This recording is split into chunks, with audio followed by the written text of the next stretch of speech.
Assalamualaikum warahmatullahi wabarakatuh.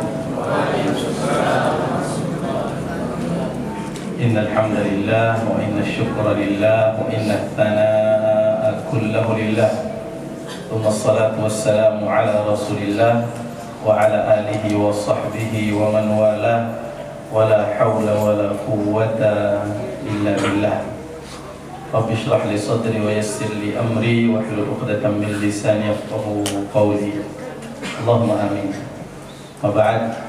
Pak Imam, Ketua Yayasan, serta seluruh pengurus Badan Takmir Masjid Al-Amin yang kami muliakan, yang kami doakan semoga senantiasa dirahmati Allah Subhanahu wa taala. Bapak Ibu, para jamaah hadirin hadirat yang kami doakan semoga senantiasa diberkahi segala aktivitasnya oleh Allah Subhanahu wa taala. Alhamdulillahirabbil alamin, kita bersyukur pada Allah Subhanahu wa taala bahwa sampai pada malam hari ini kita masih diberikan oleh Allah Subhanahu wa taala kesehatan. Kita masih diberikan oleh Allah Subhanahu wa taala kesempatan. Kita masih diberikan oleh Allah Subhanahu wa taala hidayah, petunjuk, istiqamah, sehingga kita masih bertahan laksanakan sholat tarawih berjamaah di antara mungkin sekian banyak saudara-saudara kita sudah mulai tinggalkan masjid, yang mana kita berarti adalah orang-orang yang benar-benar meyakini bahwa Ramadan ini adalah bulan istimewa. Ramadan ini adalah bulan hadiah dari Allah Subhanahu wa taala untuk kita sekalian, di mana Allah Subhanahu wa taala memuliakan Ramadan lewat lisan Rasul sallallahu alaihi wasallam. Ketika Ramadan tiba, Rasul bersabda, "Atakum Ramadan," telah datang kepada kalian bulan Ramadan, syahrun mubarak, bulan penuh dengan keberkahan, bulan yang penuh dengan kebaikan. Tuftahu fihi abwabal jannah, pintu-pintu surga semua dibuka untuk memuliakan orang-orang yang beramadhan, memudahkan orang untuk termotivasi beribadah di Ramadan. Wa tughlaqu fihi abwabal jannah abwabal jahim, semua pintu neraka ditutup. Wa tughallu fihi maradatus syayatin, setan-setan dari jin dibelenggu oleh Allah Subhanahu wa taala agar senantiasa mudah bagi kita untuk meninggalkan dosa dan kemaksiatan. Kemudian Rasulullah sallallahu alaihi wasallam bersabda, "Lillahi fihi lailatun khairun min alfi syahr."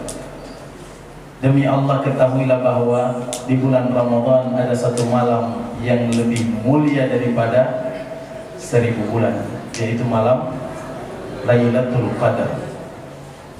Faman hurima khairaha faqad hurim.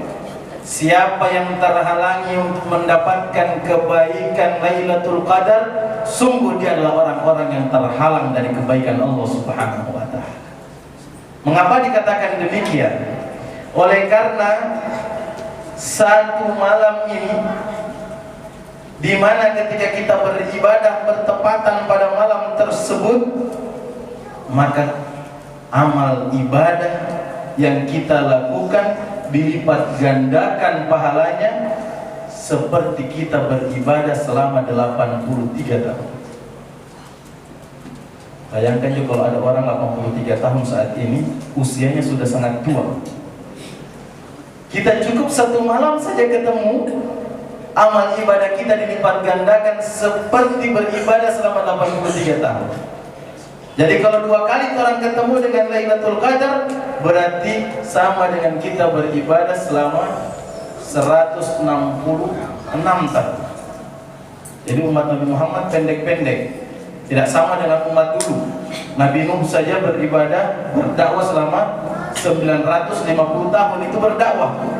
Yang tidak mungkin ketika lahir langsung innal hamdalillah, tidak langsung berdakwah, tetapi butuh proses dulu sampai besar, dewasa baru berdakwah.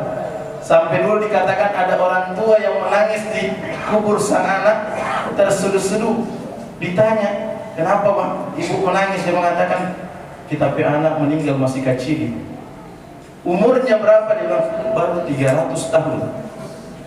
300 tahun dibilang masih balita. Masih lucu-lucunya 300 tahun, sudah meninggal dunia. Maka dikatakan kepada ibu itu bahwa ketahuilah bahwa di akhir zaman nanti ada orang yang usianya antara 60 sampai 70 tahun. Dia mengatakan, betul begitu, betul. Demi Allah, kalau saya ketemu dengan zaman itu, niscaya saya tidak habiskan waktuku kecuali untuk sujud kepada Allah Subhanahu wa Ta'ala. Zaman itu adalah zaman kita sekarang. Usia kita antara 60-70 tahun, lebih 70 sudah bonus. Sehingga kita penting untuk memperbanyak amal ibadah kepada Allah Subhanahu wa Ta'ala. Tetapi amal ibadah kita, alhamdulillah, bisa dilipat gandakan menyaingi orang-orang terdahulu. Satu kali saja ketemu Lailatul Qadar sudah 83 tahun. 10 tahun orang ketemu Lailatul Qadar sudah sama 830 tahun beribadah. Yang penting jangan tidur. Kalau tidur berarti tidur 83 tahun. Atau bermaksiat. Siapa yang bermaksiat di Ramadan sama dengan orang yang bermaksiat di tanah haram. Kalau ada waktu yang mulia dimuliakan Allah, kemudian justru kita lecehkan, maka itu pelecehan terhadap Allah Subhanahu wa Ta'ala. Ada waktu yang dimuliakan Allah, Ramadan, kemudian kita isi dengan kemaksiatan, sama dengan kita lecehkan Allah Subhanahu wa Ta'ala. Diberikan kesempatan oleh Allah Subhanahu wa Ta'ala. Oleh karena itu sadarilah bahwa Ramadan ini adalah hadiah, karunia dari Allah. Allah masih mempertemukan kita dengan Ramadan. Di antara banyak keluarga kita, karib kerabat kita, tetangga kita, setiap saat kita buka handphone hanya berita duka saja terus yang masuk. Buka Facebook, kabar duka terus yang datang. Sekarang alhamdulillah kita dipertemukan dengan Ramadan. Maknailah bahwa ini pemberian Allah Subhanahu wa Ta'ala. Allah hendak memuliakan kita. Allah hendak meninggikan derajat kita. Allah hendak mengampuni dosa-dosa kita. Dikatakan man shama ramadhana imanan wa ihtisaba ghufira lahu ma taqaddama min dhanbi. Siapa yang puasa atas dasar iman, semata mengharap hanya balasan dari Allah, semua dosa-dosanya diampuni oleh Allah Subhanahu wa Ta'ala. Semua dosanya diampuni oleh Allah Subhanahu wa Ta'ala. Bayangkan sejak kita balik usia SMP sampai sekarang, ada yang tidak punya dosa di sini? Ada yang sedikit dosanya, Bapak Ibu? Kalau kita mengatakan banyak, maka alhamdulillah Allah pertemukan kita dengan bulan pengguguran dosa. Man qama ramadhana imanan wa ihtisaba, siapa yang salat malam atas dasar iman, semata mengharap ganjaran hanya dari Allah, ghufira lahu ma taqaddama min dhanbi, semua dosanya diampuni oleh Allah Subhanahu wa Ta'ala. Oleh karena itu di zaman Nabi ada dua orang bersaudara, akhawan, dua bersaudara kakak beradik, masuk Islam bersamaan. Satu di antaranya punya semangat ibadah luar biasa. Tidak disebutkan yang kakak atau yang adik. Kita anggap saja yang kakak. Yang kakak ini ibadahnya luar biasa, sholatnya luar biasa, mengajinya luar biasa, sampai berjihad di jalan Allah dan mati di medan jihad. Mati syahid di medan jihad. Sepeninggal sang kakak, adiknya masih diberikan waktu oleh Allah Subhanahu wa Ta'ala 1 tahun hidup. Setelah 1 tahun, adiknya pun meninggal dunia, tapi meninggal dunianya di kasur, biasa saja. Satu malam seorang sahabat namanya Talha bin Ubaidillah radhiyallahu ta'ala anhu bermimpi. Di mimpinya dia melihat dua orang bersaudara ini sedang berada di pintu surga. Kemudian dipanggillah sang adik masuk ke dalam surga terlebih dahulu. Setelah itu baru dipanggil kakaknya masuk surga. Talha bin Ubaidillah radhiyallahu ta'ala anhu heran, kenapa adiknya yang ibadahnya biasa saja dimuliakan oleh Allah masuk surga lebih dulu ketimbang kakaknya yang mati syahid. Akhirnya Talha bin Ubaidillah ceritakan ke sahabat-sahabat yang lain. Sahabat pun heran karena mereka tahu siapa yang mulia di antara mereka. Sampai di telinga Rasul SAW, Rasul bertanya, siapakah menurut kalian yang lebih mulia di sisi Allah Subhanahu wa Ta'ala? Adik atau kakak? Kata sahabat, tentu kakaknya ya Rasulullah. Orang tahu semua dia beribadah. Adiknya biasa-biasa, dia sholat-sholat, puasa-puasa, baca Quran, tetapi tidak seperti semangat kakaknya. Tapi kata Rasul sallallahu alaihi wasallam, tidakkah kalian heran kenapa adiknya lebih mulia di sisi Allah? Dia mengatakan, kami heran ya Rasulullah. Kemudian Rasul memastikan, apakah adiknya ini masih hidup 1 tahun sepeninggal kakaknya? Naam ya Rasulullah. Dia meninggal 1 tahun sepeninggal kakaknya. Kalau 1 tahun meninggalnya, maka apakah dia bertemu dengan bulan suci Ramadan? Para sahabat menjawab, bala ya Rasulullah, tentu dia bertemu dengan Ramadan karena masih ada 1 tahun. Dia mengatakan, kalau begitu apakah dia sholat di Ramadan? Apakah dia puasa di Ramadan? Apakah dia baca Quran di Ramadan? Apakah dia bersedekah di Ramadan? Apakah dia beristighfar di Ramadan? Kalau dia melakukan ibadah-ibadah ini, maka inilah yang meninggikan derajat orang tersebut lebih daripada saudaranya yang satu. Olehnya itu, ketika kita masih bertemu dengan Ramadan, maka Allah Subhanahu wa Ta'ala pada hakikatnya memberikan karunia luar biasa untuk kita sekalian. Jangan sampai orang sia-siakan. Kerjakan amal ibadah, pemberian dari Allah Subhanahu wa Ta'ala, hadiah istimewa dari Allah Subhanahu wa Ta'ala. Apatah lagi tahun ini hadiahnya terasa luar biasa, karena kita dapat hadiah bonus tambahan dari Satgas COVID-19. Kalau tahun lalu orang dibatasi, ada rasa takut, tidak boleh sholat tarawih berjamaah, meskipun ada yang sembunyi-sembunyi, tidak boleh pakai karpet, AC tidak boleh dinyalakan, tidak boleh buka puasa bersama, dan seterusnya. Selama 2 tahun, tahun ini sudah agak dilonggarkan. Ini hadiah luar biasa. Kalau tahun lalu orang protes, tahun lalu orang merasa bahwa ada yang kurang, kami mau tarawih berjamaah. Sekarang sudah terbuka, mana yang kemarin teriak-teriak mau tarawih? Iya. Yang tahun lalu berteriak-teriak, kami mau tarawih, kami rindu ibadah, mana sekarang? Baru hari ke-11 mulai lari. Sama dengan yang protes-protes ketika azan disamakan dengan gonggongan anjing. Hati siapa yang tidak sakit? Tapi hikmah dari itu semua, mana yang cinta azan? 5 kali sehari semalam dipanggil, hadirnya tidak sholat subuh. Jangan cuma azan maghrib yang ditunggu, azan subuh juga panggilan Allah Subhanahu wa Ta'ala. Harusnya kita datangi, harusnya kita jawab panggilan azan tersebut dengan kita sholat berjamaah di masjid. Sama halnya dengan seorang sahabat ketika tidak ikut dalam perang Badar. Seorang sahabat yang tidak ikut dalam perang Badar namanya Anas bin Nadhr, tahun pertama Hijriah. Sepulang para mujahidin dari medan Badar, sahabat bercerita kepada Anas bin Nadhr bagaimana heroiknya perang Badar. 300 kaum muslimin melawan 1000 kafir Quraisy, menang. Hanya 13 orang yang gugur, hanya 13 orang yang mati syahid dalam perang Badar. Dia ceritakan bagaimana pertolongan Allah, bagaimana keyakinan iman para sahabat. Anas bin Nadhr menangis. Kemudian dia mengatakan, wallahi demi Allah, la in ashhadani Allahu liqa'al musyrikin ba'd.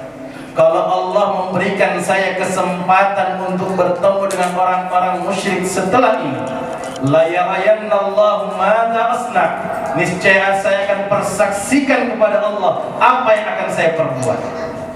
Saya menyesal saya merasa kurang, saya merasa lalai dengan dunia, sehingga saya tidak ikut perang Badar. Kalau setelah ini saya diberikan kesempatan ketemu dengan orang, lihat nanti kita apa yang kita mau bikin. 1 tahun setelah itu, serangan balasan kafir Quraisy dari Mekah menyerang Madinah dalam perang Uhud.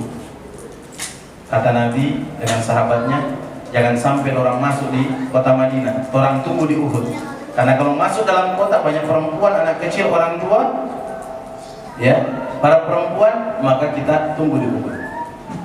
1000 pasukan disiapkan oleh Rasul menghadapi 3000 pasukan musuh.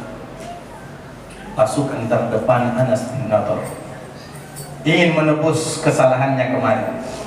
Dia terdepan sampai akhirnya dari 1000 orang 300 kaum munafik putar arah, sempat bikin ciut semangat kaum muslimin, tapi tidak dengan Anas bin Nadhr. Dia perang, mati di depan mata ya. Sampai akhirnya terdengar Nabi Sallallahu Alaihi Wasallam sudah wafat, sudah mati syahid Rasulullah SAW. Semua sahabat sudah mulai lesu, sudah capek. Anas bin Nadhr nyanda. Dia lihat sahabat namanya Sa'ad bin Mu'adz. Kenapa engkau duduk lesu wahai Sa'ad? Dia bilang sudah selesai peperangan, Nabi sudah wafat. Dia mengatakan kalau Nabi sudah wafat, mutu ala ma mata alaihi. Matilah seperti matinya Nabi.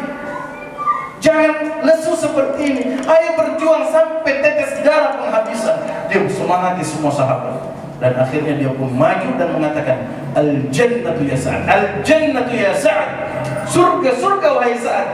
Inni la ajidu rihaha duna Uhud. Saya sudah mencium baunya surga seakan-akan ada di belakang gunung Uhud. Dia pun maju berperang. Dia kibaskan pedangnya, maju memecah pasukan musuh. Sampai akhirnya dia mati syahid di sana. Setelah peperangan usai, Rasul memerintahkan kumpulkan semua syuhada Uhud untuk dimakamkan. 70 orang yang mati syahid di medan Uhud, tanpa terkecuali ada paman Rasulullah SAW Hamzah bin Abdul Muttalib, dimakamkan. Tapi ada satu orang yang tidak dikenali siapa ini. Dia orang muslim tapi tidak tahu siapa ini. Kenapa tidak dikenali? Wajahnya tercabik-cabik, tidak kurang dari 80 sabetan pedang, tusukan tombak dan anak panah sekujur tubuhnya. Tidak dikenal. Hidung tidak ada, mata tidak ada, telinga putus dan seterusnya. Tidak tahu siapa ini. Sampai seorang wanita namanya Rabi'ah binti Nadhr, dia lihat di tangannya dan dia lihat ada bekas-bekas di tangannya. Dia mengatakan, ini saudara saya Anas bin Nadhr, orang yang menebus kekurangannya, kelalaiannya tahun kemarin dengan janji yang sudah disampaikan kepada Allah Subhanahu wa taala. Sampai turun ayat Allah mengatakan, minal mu'minina rijalun sadaqu ma ahadallahu alaihi. Di antara orang-orang yang beriman ada di antara mereka yang menepati janjinya.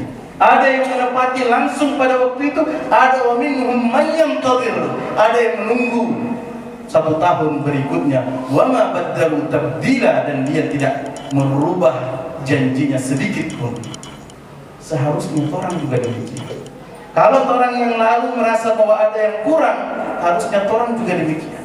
La in asyhadani Allahu liqa'a Ramadan, kalau Allah pertemukan saya dengan Ramadan, Allah pertemukan saya dengan 10 terakhir Ramadan, la yarayanna Allahu madza asna. Allah akan lihat bagaimana saya beribadah, bagaimana puasa saya, bagaimana tilawah Quran saya, bagaimana sedekah saya, bagaimana taubat saya, karena ini hadiah dari Allah Subhanahu wa taala. Lailatul Qadar kurang lebih 10 hari ke depan kita akan bertemu dengan 10 terakhir Ramadan. Luar biasa, hari yang sangat mulia, tetapi diberikan bocoran oleh Rasul